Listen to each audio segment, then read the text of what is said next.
"You're not getting a seat at the table this year," my mom said, as she slid my brother his new car keys over Thanksgiving dinner, all because I refused to cover his $60,000 student loan debt. I just smiled, set down my fork, and walked out. The next morning, they woke up to a locked garage and a repossession notice. And then I never thought my parents could be so selfish. Not to this extent. Sure, they'd always favored my sister Claire and doted on my younger brother Ethan. But I didn't think they'd put me on the spot like this.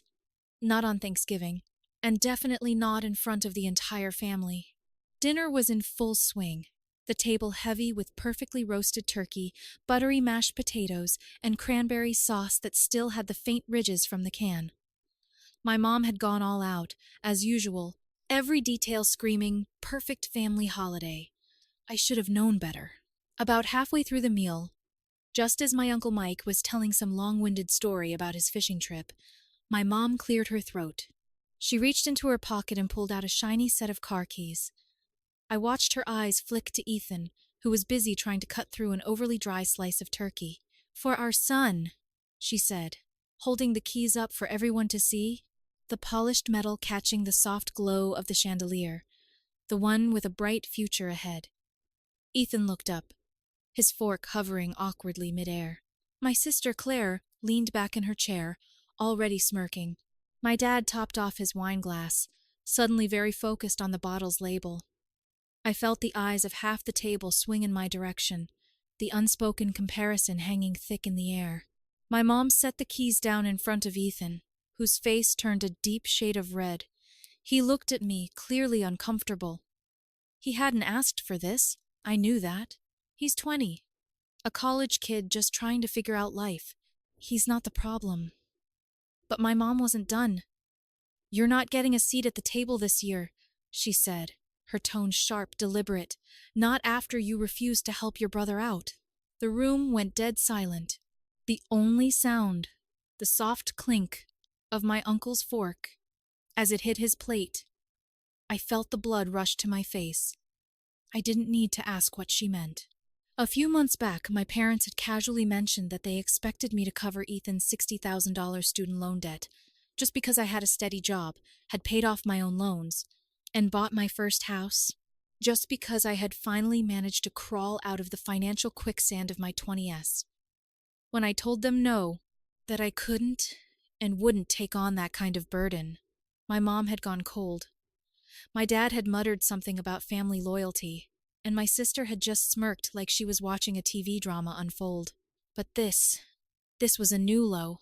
Ethan's face had turned a painful shade of pink, and I could see the panic in his eyes. He hadn't asked for any of this. My dad kept his eyes on his plate, swirling his wine like the answer might be hidden in the glass. Claire just crossed her arms, clearly enjoying the show. I glanced around the table. My Aunt Linda shifted uncomfortably. My cousin Sam shot me a sympathetic glance, and my grandfather just shook his head slowly, disappointment etched into his lined face. Uncle Mike, always the loudest voice in any room, finally broke the silence. "Now hold on," he said, setting his fork down with a clatter. "That's not fair. Jack's not responsible for anyone else's debt." My mom shot him a withering look, her eyes narrowing as she prepared to fire back. "Family is supposed to support each other," she said, her voice tightening. "That's what this is about." I felt the heat rising in my chest, the kind that makes your pulse pound in your ears. I pushed my chair back slowly, the legs scraping against the polished wood floor. I looked at Ethan, gave him a small nod, just enough to let him know it wasn't his fault, then turned and walked out of the room. I didn't slam the door. I didn't say a word. I just left, the cold November air hitting me as I stepped outside, my breath coming in sharp, angry clouds. That night, I barely slept. I kept running the moment over and over in my head, each replay making me angrier. I thought about all the years I'd put my family first, all the sacrifices, the late nights, the holidays missed because of work, and this was how they repaid me, by trying to publicly shame me into footing a $60,000 bill. By morning, I was done being their safety net. I made a few calls, pulled a few strings, and by the time my parents woke up, their world had started to unravel. The garage door wouldn't budge. A thick, official-looking notice slapped across it in bright red letters: seized property. They didn't even realize their car insurance had been frozen until my mom tried to call the dealership in a panic. I could picture the scene in my head. My mom in her robe, standing in the cold garage, her phone pressed to her ear, struggling to make sense of the chaos. My dad still half asleep, fumbling with the remote, trying to get the door to budge, and Claire's confused, irritated voice in the background. It was just the beginning. I expected the phone calls to start early, but it took until just past noon for my mother's number to light up my screen. I let it ring. She called again, and then my dad, back to back, each call shorter and angrier than the last. I finally picked up on the fifth attempt, more out of curiosity than anything else.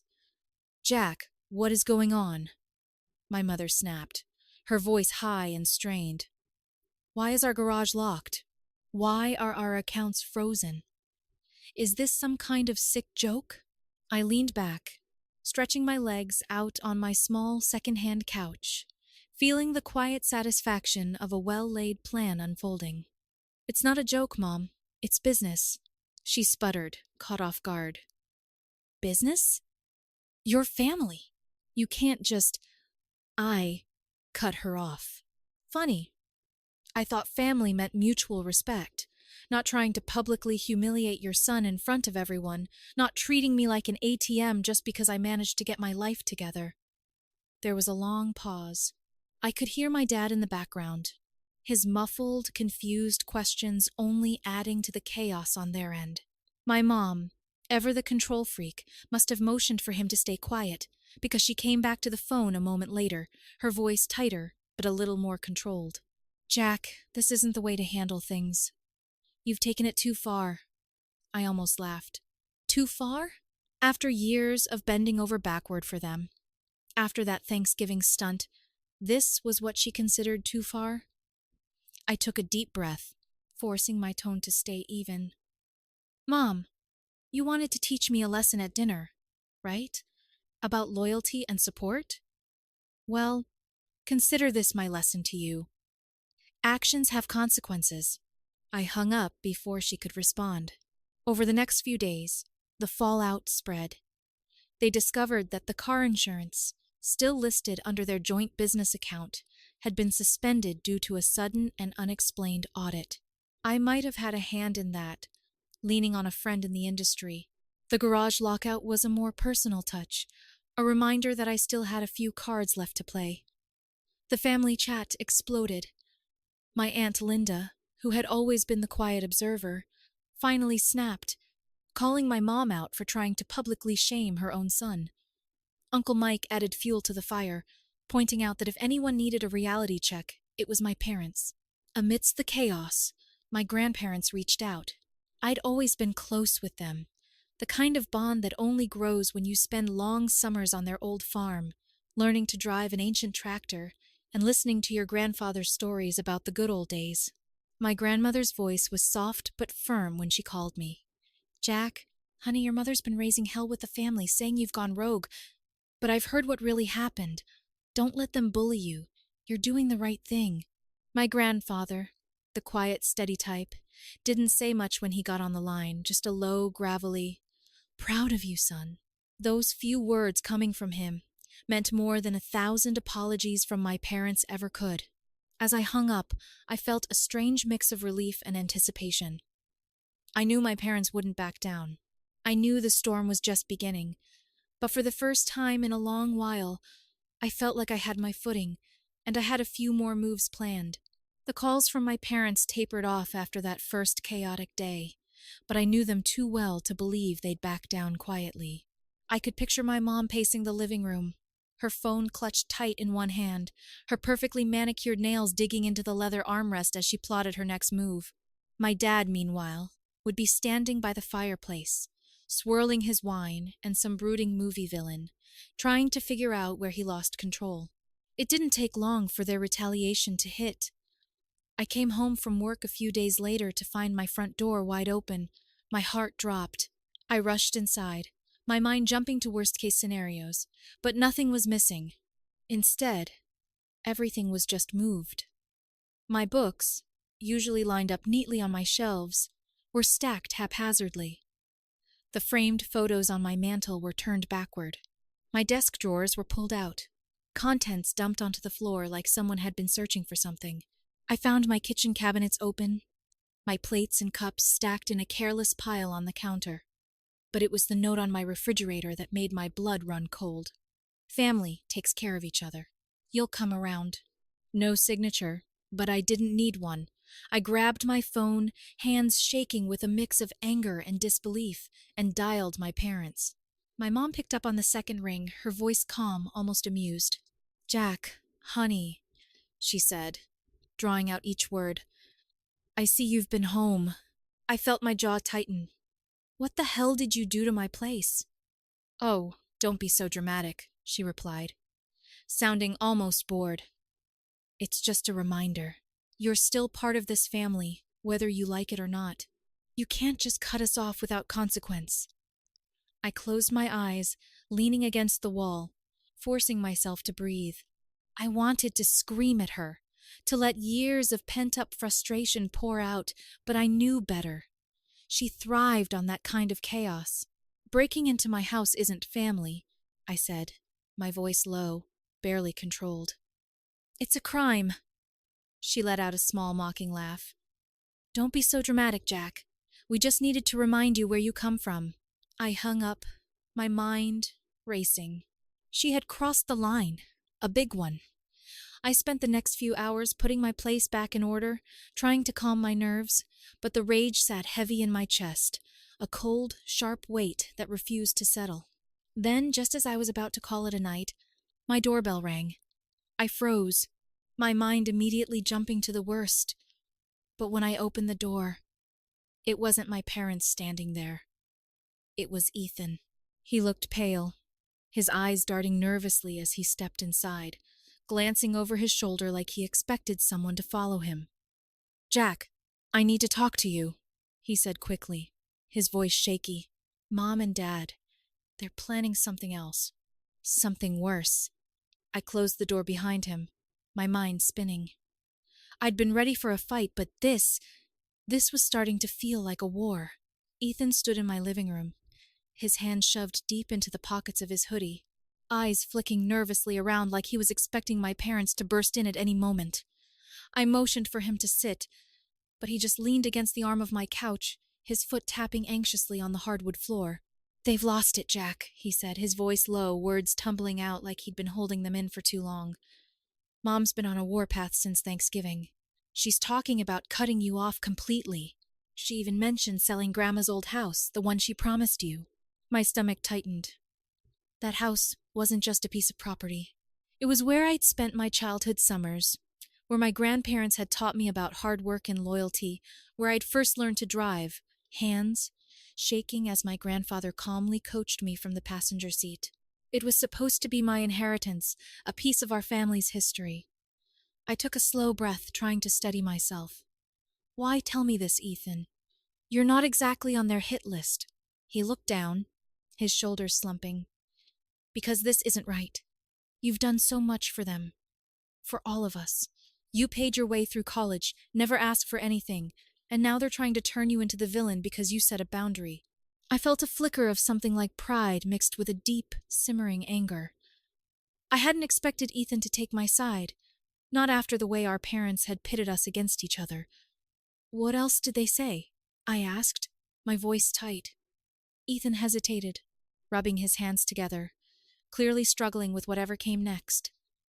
"They've been talking about pulling you back into the family business, whether you like it or not. Mom said if you won't play ball, they'll make sure you don't have a choice. She even talked about cutting off your business contacts, leveraging their connections to freeze you out." I felt my pulse spike. This was more than just a family spat. This was a full-scale assault. "They're really that desperate?" I asked, my voice tinged with disbelief. Ethan met my eyes, a mix of guilt and fear flashing across his face. "They don't see it as desperate. They see it as teaching you a lesson. They think you're being ungrateful, that you owe them for raising you." A bitter laugh escaped me before I could stop it. The audacity. After everything I'd done to stand on my own 2 feet, they still saw me as a piece on their chessboard, something to be controlled and manipulated. Ethan's eyes dropped to the floor again, his foot still tapping. I just thought you should know. I don't want to be part of this. I didn't ask for the car, and I definitely didn't ask to be used as a pawn in their games. I reached out, clapping him on the shoulder. I know, man. I appreciate you telling me. He gave me a small, shaky nod before heading for the door. Just before he stepped out, he paused, turning back to look at me. Jack, just be careful. They're not playing fair anymore. As the door closed behind him, I sank into my couch, the weight of his words settling over me. I'd underestimated just how far my parents were willing to go. I thought the garage stunt and the house breaking were desperate moves. But this was something else entirely.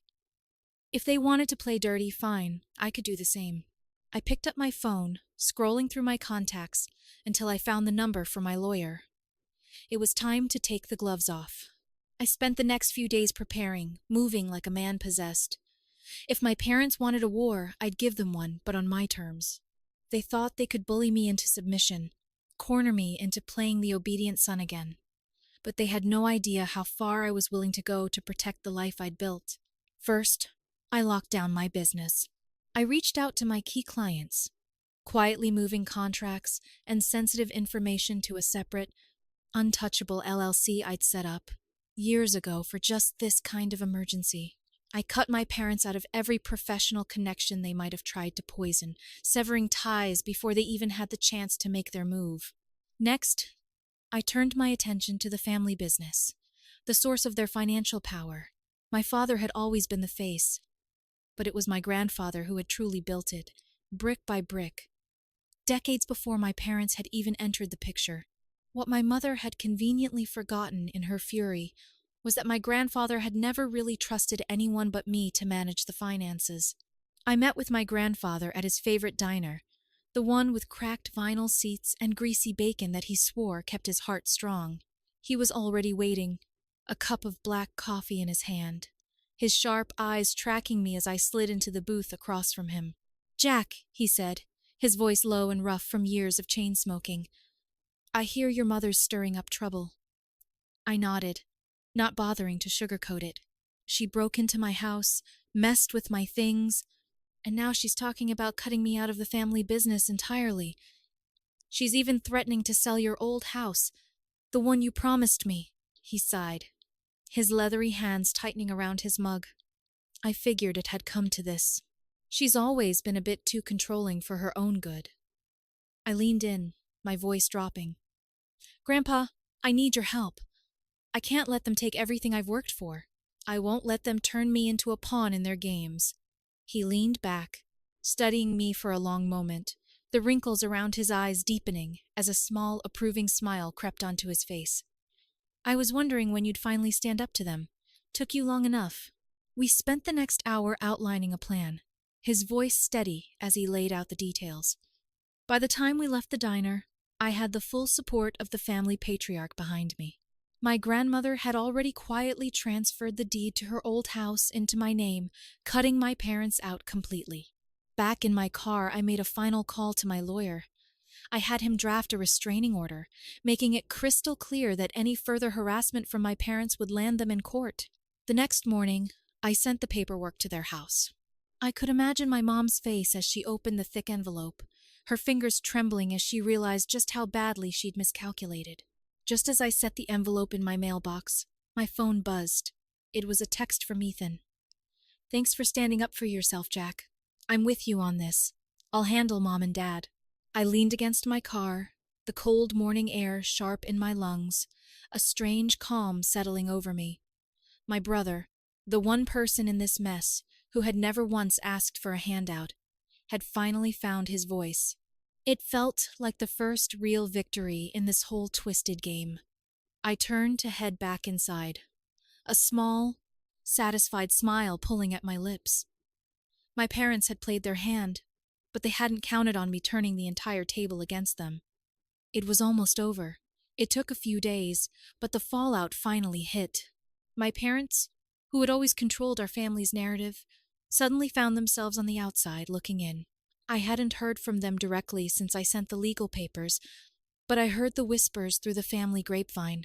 My Aunt Linda told me my mother had been calling every relative, trying to rally support, but most of them had already made up their minds. Then, one morning, I got a text from Ethan. "Grandma and Grandpa want you to come by. It's important." The message was short, but I could feel the weight behind it. I pulled into my grandparents' long gravel driveway later that evening, the crunch of the stones under my tires, somehow both comforting and ominous. Their old house, the one now in my name, loomed against the dimming sky, the windows glowing with warm yellow light. It felt like driving back into my childhood, into a world that was both familiar and irrevocably changed. Inside, I found my grandparents in the living room, sitting close together on their well-worn couch. My grandfather had a stack of thick manila folders on the coffee table, his reading glasses perched low on his nose. My grandmother gave me a tight, knowing smile, her eyes a little glassy, her frail hands folded in her lap. Ethan sat nearby, his head down, fingers nervously tapping against his knee. My grandfather looked up as I entered, his sharp gray eyes locking onto mine. He set the folder down, slowly pulling off his glasses. "Sit down, Jack." I took the chair across from them, the same creaky old armchair I used to curl up in as a kid, listening to my grandfather's stories about the family business and the sacrifices he'd made to build it. I leaned forward, my elbows resting on my knees, my heart beating a little faster than usual. "Jack," my grandmother started, her voice steady but tinged with a deep, unspoken sadness. "We've made some decisions. Hard ones." My grandfather cleared his throat, his hands clasped tightly together. "Your parents have forgotten what this family stands for. They've crossed lines I never thought they would, and I can't let them tear this family apart any further." He paused, his jaw tightening, the deep lines around his mouth growing more pronounced. "We're cutting them off, completely." I blinked, the weight of his words hitting me like a punch to the chest. I had expected a confrontation, maybe a tough conversation about family loyalty, but this was something else. "They've lost sight of what's important," my grandmother continued, her voice growing a little stronger, a flicker of the fire I remembered from my childhood. "Family isn't about control. It's not about money or power. It's about trust, respect, and love, and they've broken that." My grandfather leaned forward, sliding the stack of folders toward me. "We've updated our wills. Everything we have, the house, the business shares, the land, it's all going to you and Ethan." I stared at the folders, my pulse pounding in my ears. This was more than just a gesture. This was a complete shift in the family's power structure. It meant that my parents, who had built their entire lives around controlling the family business, would be left with nothing but their pride. I felt a strange, heavy mix of relief and guilt, the kind that makes your chest feel tight and your stomach twist. "Grandpa, are you sure?" I managed, my voice coming out rougher than I intended. "They're still your children." His eyes hardened, the steel of a man who had built an empire from nothing, who had fought his way up from the bottom and never forgotten what it cost him. "They stopped acting like my children the day they turned on you. I can't change what they've become, but I can protect what I've built." Ethan shifted in his seat, finally looking up. "I told them this was coming. I warned them to back off, to respect your boundaries, but they didn't listen." I leaned back, running a hand through my hair, trying to process everything. It felt surreal, like the final act of a play I hadn't realized I was starring in. "We're also formally transferring the deed to this house into your name," my grandmother added, her hand tightening around my grandfather's. "It's yours now. It always was in our hearts." The room fell quiet, the only sound the soft tick of the old grandfather clock in the corner, each second echoing the slow, deliberate closing of a long chapter. Finally, my grandfather let out a long, weary sigh, his shoulders sinking into the couch. "Don't let them drag you back into their games, Jack. Build your life. Make it your own." I stood, feeling a strange lightness, like a weight I hadn't even realized I was carrying had finally been lifted. I hugged them both, their frail frames still surprisingly strong as they pulled me close. As I walked back to my car, the cold night air sharp against my face, I felt something I hadn't in years. True freedom. The kind that comes not just from financial security, but from finally breaking the chains of expectation and guilt. I took a deep breath, the winter air filling my lungs, and smiled. For the first time in a long while, I felt like I could finally breathe.